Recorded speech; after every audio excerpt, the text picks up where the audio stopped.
આપણે જણાવી દઈએ કે ચૈત્રી નવરાત્રીમાં પ્રથમ દિવસે પાવાગઢમાં ભક્તોનું ઘોડાપૂર ઉમટી આવ્યું હતું। ચૈત્રી નવરાત્રીના પ્રથમ દિવસે જ ભક્તોનો ભારે ઘસારો પણ જોવા મળ્યો છે। મહત્વનું છે કે વહેલી સવારથી જ અત્યાર સુધીમાં 1.5 લાખથી વધુ ભક્તોએ માબાના દર્શન કર્યા છે। ગત રાત્રિથી જ ભક્તોએ નિજ મંદિર બહાર દર્શન માટે લાંબી કતારો લગાવી પડી હતી। પ્રથમ પહોર એટલે કે 4 વાગે મંદિરના કપાટ ખુલતાની સાથે જ નવરાત્રીની વિશેષ મંગળા આરતી પણ કરવામાં આવી હતી। સમગ્ર મંદિરમાં બોલ માડી અંબે જય જય અંબેના નાદથી ગુંજી ઉઠ્યું હતું। તો તેની સાથે જ નવરાત્રી નિમિત્તે માતાજીને વિશેષ શણગાર પણ કરવામાં આવ્યો છે।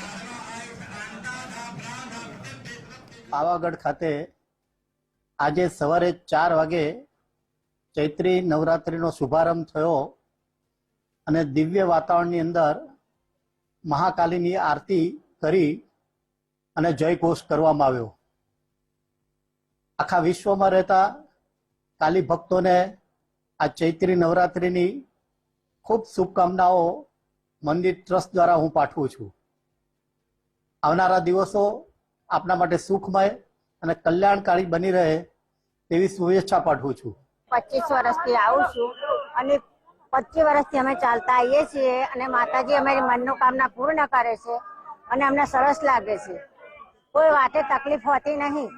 આ ચૈત્રી નવરાત્રીના પહેલા નોરતે 25 વર્ષથી દર્શન કરીએ છીએ। મહાકાલી માતા અમે દર સાલ દર્શન કરવા આવીએ જ છીએ। માતાજીની ઈચ્છાથી કોઈ દિવસ માંગવાની જરૂર પડી નથી। દર સાલ નવરાત્રી અમે આવીએ જ છીએ। અમે 5 જણનો ગ્રુપ છે।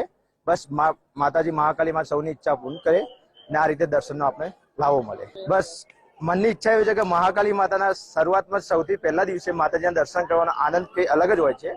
માતાજીના પહેલા નવરાત્રે ઈચ્છા જ કંઈ અલગ જ હોય છે।